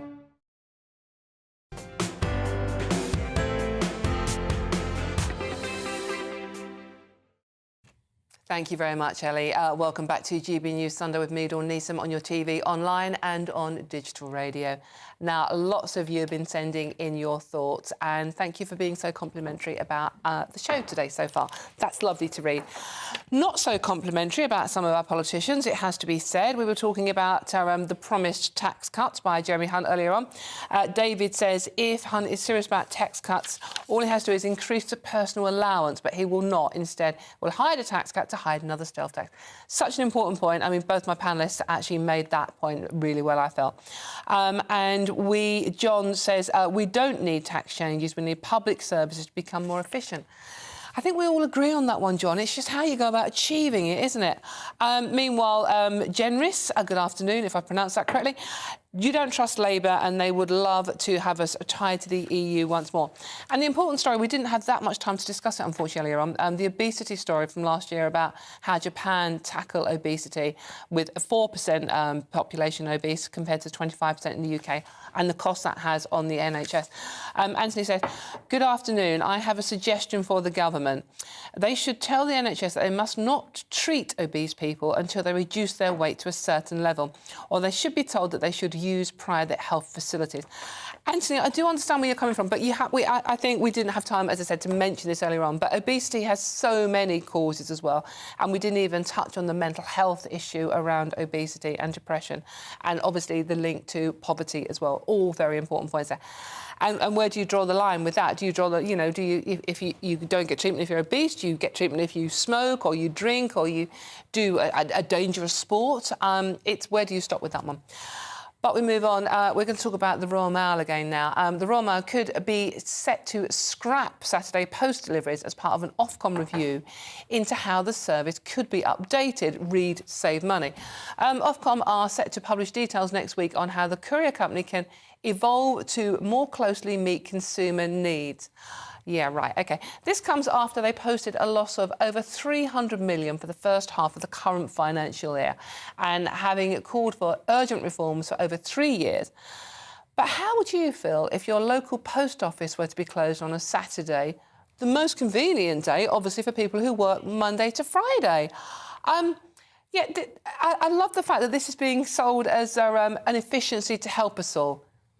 How, Madeline, is it helping us all to cut postal deliveries and shut post offices on a Saturday? How is that helping you exactly? Frankly, it already feels like that's the case already. Well, yeah, true. I mean, I can't remember the last time I posted things and they've arrived in a timely fashion.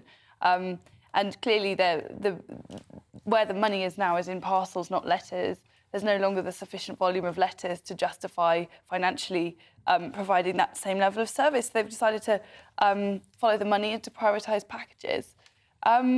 But, you know, this creates real problems. There are, particularly for example, some letters are maybe a Christmas card or something that's, although important, is not, you know, essential to daily life. But older people, many may not be as au fait with the computers and technology. Therefore, they're very reliant on letters, especially they may be getting very important documentation that's coming from hospitals, from their local GP, etc. You know, I can foresee huge problems with this, and it's something that, you know, so far this is an Ofcom proposal. It's not what's absolutely going to happen. You would hope that this would only be a step that they'd take if there's absolutely no other way to resolve it. I love the fact, Jo, that they're selling it as something for us. We're benefiting from this. Oh, yeah, a bit like, let's just cast our minds back, shall we, to the idea that we're going to get rid of people in railway station ticket offices. Yeah, for us, of course. Because that's so much better for all of us, because we can go and buy tickets at half the price on days we don't want them, and if you're blind or in a wheelchair, tough. Yeah. Technology famously never fails, does it? No, never. And it will always give you the best option, which might be a split set. I live in a town where we don't actually have a post office. It's quite a large town, quite a well-known town on the Kent coast. They closed our post office years and years ago, despite a huge campaign by local people. So what that meant was that you couldn't go in and do things like your passport, which was jolly handy. Yeah, very, absolutely. Parcels that needed to be delivered. Not everybody's got access to a car. And then if you had something that you needed to collect that a postman couldn't deliver, you had to drive or go to a town 7 miles away to an industrial estate, to the sorting office. And as Madeline says, you know, there are lots of people for whom the post, the old-fashioned service, is really important. There are also a lot of legal documents that cannot be... Exactly, that's a good point, actually, yeah. Yes. You know, so what are you going to do about that? You're going to digitise absolutely everything. I think, you know, we have to stop and think, is this a service? The post office is unique in that it is a service to the people of this country. And it means that everybody, wherever they live, even if they're right down there, you know, in the West Country with Jeff, or they're in Ireland with Doogie, with the wind blowing, they will still get a postal delivery. Postal delivery workers are really important. They know their communities. And I know it sounds old-fashioned and I know it sounds twee, but actually they do go and help people. they do notice. There have been, actually, that's a good point, because there have been stories where post... recently, actually, because of the floods. Yeah, absolutely, where, post men and women delivering have actually saved people's lives. Yeah. It's often you'll have the same postie for, it could be decades. Yeah. They really know their patch. It's funny, because I grew up in the countryside, and we knew our postman by name, and then he retired, and then we had another one then for a good 20 years after that, which is very important. In a city like London, where I live now, I don't really... It's much more anonymous. But that worries me sometimes, because you think, what if someone were in trouble in a city like London? It would be quite easy for that to go overlooked in a way that it might not in a village or a town. And then I think maybe having the postie around would be, useful there too. But it's that human contact, isn't it? I mean, and to a certain extent, the Post Office Horizon scandal, which we all know and are all appalled by, apart from people like Paula Venables, obviously, that showed you, writ large, the human contact and how important it is. No, and not everybody wants to do stuff digitally. And there are lots of parts of this country where you can't get a blooming signal, so you couldn't do it digitally if you wanted to. Yeah, no, absolutely. Very good points. When you've got a customer service problem and you just can't speak to a human, you get sent to a chatbot, an AI, and then the AI does everything it can to keep you away from talking to you. Yeah. And sometimes there are many companies I've dealt with recently where they don't have a single person. No, can I just talk to a human being, please? You only have an email address. And sometimes when something is you're really panicking, the human contact means a great deal. Certainly. I know. Yeah. And funnily enough, I spent quite a lot of time over the weekend on the phone trying to get through to my now ex mobile phone provider, because they'd sent me a text message saying your contract's coming up to an end. Yeah. So I thought, all right, I'll give you a call, see what you can offer. Could I get through? No. But my call was so important to them. It was so and guess what? I could have answered all the questions by going online. And you think, no, if I could have done, I wouldn't be hanging on the sodding phone. Yes. Any case. So I've changed supplier. Man over machine. Exactly. Any case, you can get in touch with us. It's very easy. You don't need to send us a letter. gbviews@gbnews. So get in touch with the Post Office. It's for you, remember. Less service, but we're doing it for you. Lots more to come. The cellist who performed at the wedding of the Duke and Duchess of Sussex has said Royal Britannia should be axed on the last night of the proms because of the song's uncomfortable associations with slavery and Britain's colonial past. Do you think the song should be banned, though? Are you offended? All of that and much more to come. I'm Dawn Neeson, and you're watching and listening to GB News, Britain's news channel.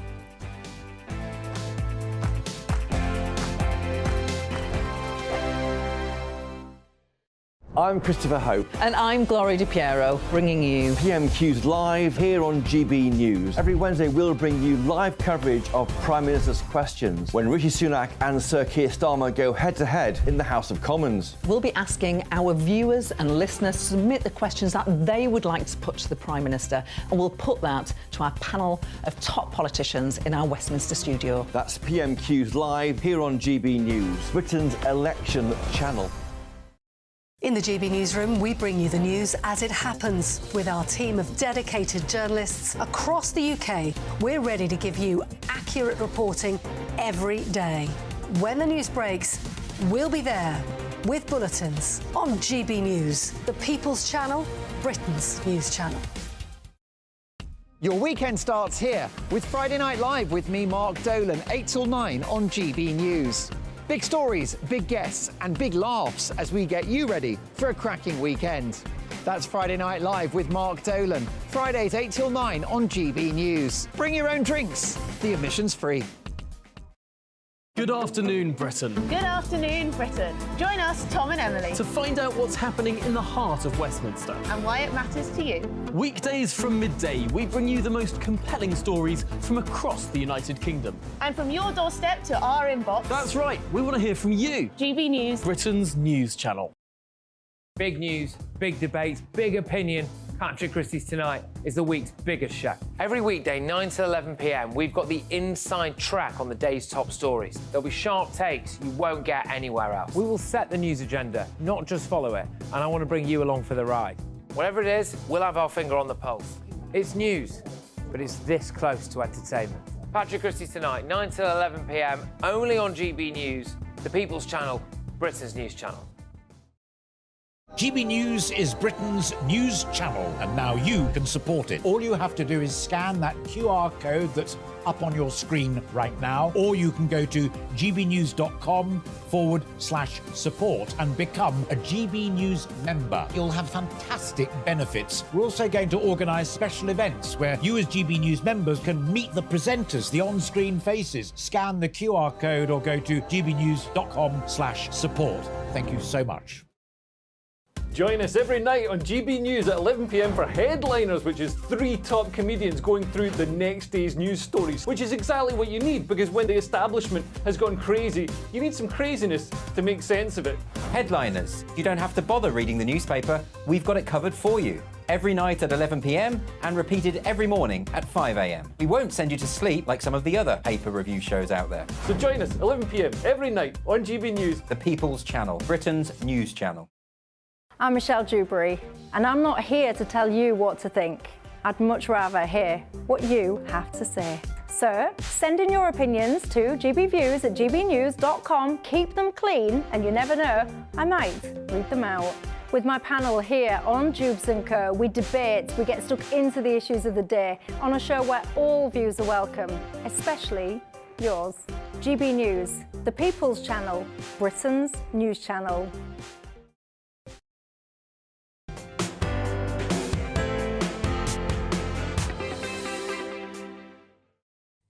Welcome back to GB News Sunday with me, Dawn Neeson, on your TV, online and on digital radio. Now, the cellist who performed at the wedding of the Duke and Duchess of Sussex has said that Rule Britannia should be dumped from the last night of the proms because of the song's uncomfortable associations with slavery and Britain's colonial past. In 2020, if you remember, the BBC provoked an outcry when it revealed a plan to perform the song without the lyrics, a decision that was reversed one day after Tim Davie took over the corporations as Director General. But what do you think about this one? You know, should the song be banned? Is it woke to want it banned? Let's see what my panel make of this one. I'm going to come to you on this one first. Jo, what do you make of this? Well, I don't think it should be banned. And there was no call for it to be banned. He said, and I listened to the programme before I came in, he said it made him, as a young black man, feel uncomfortable, and he didn't think it should be played. But that was his opinion, and he was very clear to make that. So he's not calling for a ban. I mean, you know, I personally find it rather uncomfortable. Rule Britannia and all that jingoistic stuff, Britain never, never shall be slaves. We became an empire and made an awful lot of money and became very prosperous on the back of slavery. We also abolished slavery. We're also the Royal Navy was quite good at abolishing slavery, wasn't it, in the 19th century? Yes. Well, we did abolish slavery, but then we paid the people who'd owned the slaves for the loss of their property. And we're still arguing about reparation. But we would not have been the powerful but other countries were not doing that. We were ahead of the game in abolishing slavery. Is throughout world history the default.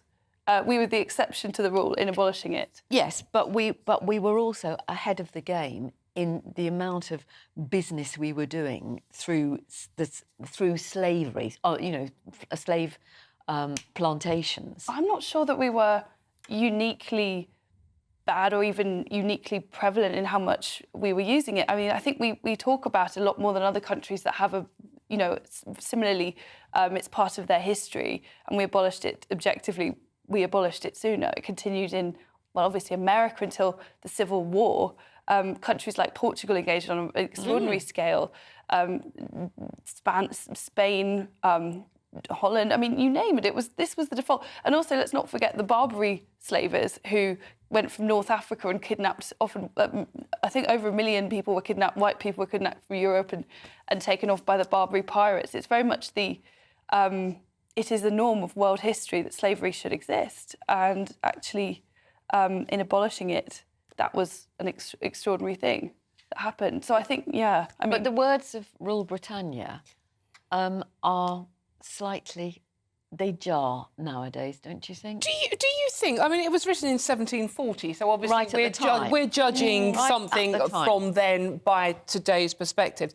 But do you think in the week when Macron in France is going more towards traditional French values, children wearing school uniform, singing the national anthem at the start of each day in school, I mean, you know, the French don't seem to have a problem with that. Why do we in this country always think, well, it's jingoistic, it's too nationalistic?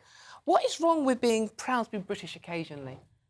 But I'm not proud of Britain's slavering history. No, I'm not talking about slavering history. That was the history. But why would I want to sing the words to rule Britannia? This song isn't all about slavery. That's it's got that in the chorus, but there's a number of other aspects of the national character that are positive that are also in that song. If you see what I mean, it's not exclusively a sort of everyone should be enslaved except No, Britain. I know, but I think, you know, there is something... If people feel uncomfortable, particularly one of our most celebrated and skillful young black musicians who has been an absolute beacon and role of course, model very for so many inspirational, people, absolutely. who has said quietly and, you know, without rancour, I felt uncomfortable when I was playing at the last night of the proms, so I left before. You know, then we should listen, respectfully. And that is his opinion. It's perfectly entitled to his opinion. Of course, he's entitled to his opinion.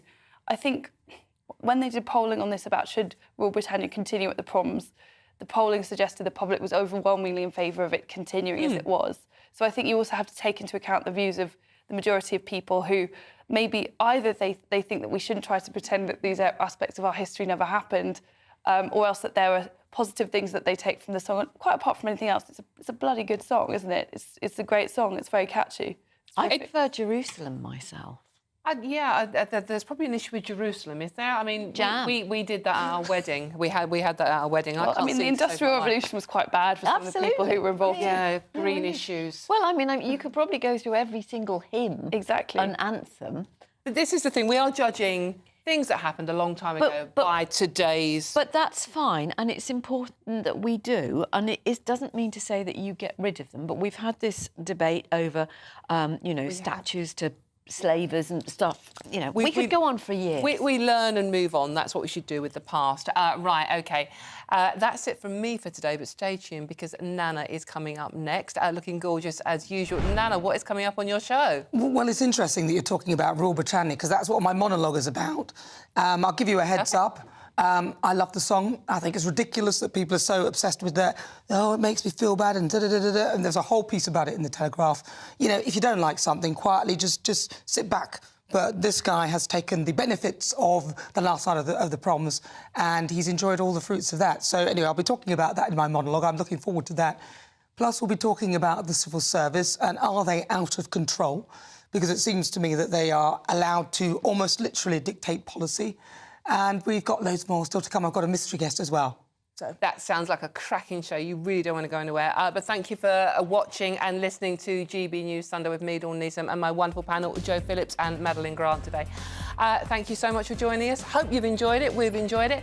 But don't go anywhere. Nana is up next. So all is left for us to do is wish you a very happy Sunday and a lovely rest of your weekend. And let's look at the weather because that is so important today. Stay safe. Thanks for watching. Looks like things are heating up. Boxed boilers, sponsors of weather on GB News. Hello, welcome to your latest GB News weather. I'm Ellie Glazier. Storm Isha very much in charge of our weather over the next couple of days, bringing some very heavy rain and some strong winds too. It'll slowly be moving its way towards us through Sunday evening, bringing that heaviest rain to those western coasts and the strongest winds through the early hours of Monday morning. That rain continues to spread its way north and eastwards later through Sunday, and that's when we see those winds really starting to pick up. Gusts widely 60 to 70 miles an hour along those western coasts, perhaps 80 to 90 across northern parts of Scotland through the early hours of Monday. A milder night than we've seen over recent weeks, perhaps 6 or 7 degrees quite widely, maybe 8 or 9 across the very far southeast, but it's a very windy start to the day on Monday. Winds will gradually start to ease through the morning, but it still will be staying very blustery through much of Monday itself. Showers widely pushing in from the west, these turning particularly heavy at times, perhaps even the odd flake of snow across the high ground of Scotland. There will be some sunshine, particularly further south and further east, and temperatures here maybe 10 or 11 degrees, but with those strong blustery winds, that'll take the edge off those temperatures. Tuesday will start a little bit drier, perhaps some sunshine across those eastern areas through the morning, but the next system quite quickly pushes in from the west. Rain spreading its way north and eastwards, turning heaviest along those western coasts and bringing with it some strong winds too. A little brighter on Wednesday, but further wet and windy weather is on its way later in the week. That warm feeling inside from Boxed Boilers, sponsors of weather on GB News.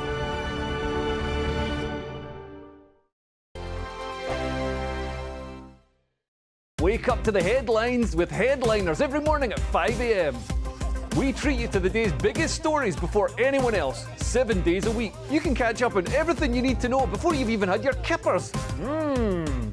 Headliners every morning at 5 a.m. only on GB News, the People's Channel, Britain's news channel. I'm Andrew Doyle.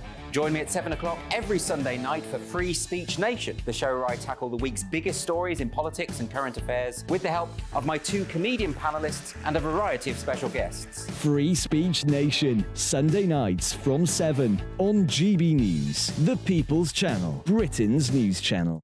Big news, big debates, big opinion. Patrick Christie's Tonight is the week's biggest show. Every weekday, 9 to 11 p.m, we've got the inside track on the day's top stories. There'll be sharp takes you won't get anywhere else. We will set the news agenda, not just follow it, and I want to bring you along for the ride. Whatever it is, we'll have our finger on the pulse. It's news, but it's this close to entertainment. Patrick Christie's Tonight, 9 to 11 p.m, only on GB News, the People's Channel, Britain's news channel. Now then, Lee Anderson here. Join me on GB News on my show, The Real World, every Friday at 7 p.m. I'm not eating bloody cat. Are you Delicious. mental? Put your mouth. OK, here comes a train. Reminds me of the scene in Singing in the Rain. Adam, is that a good one? Whoa! Join me at 7 on GB News, Britain's news channel.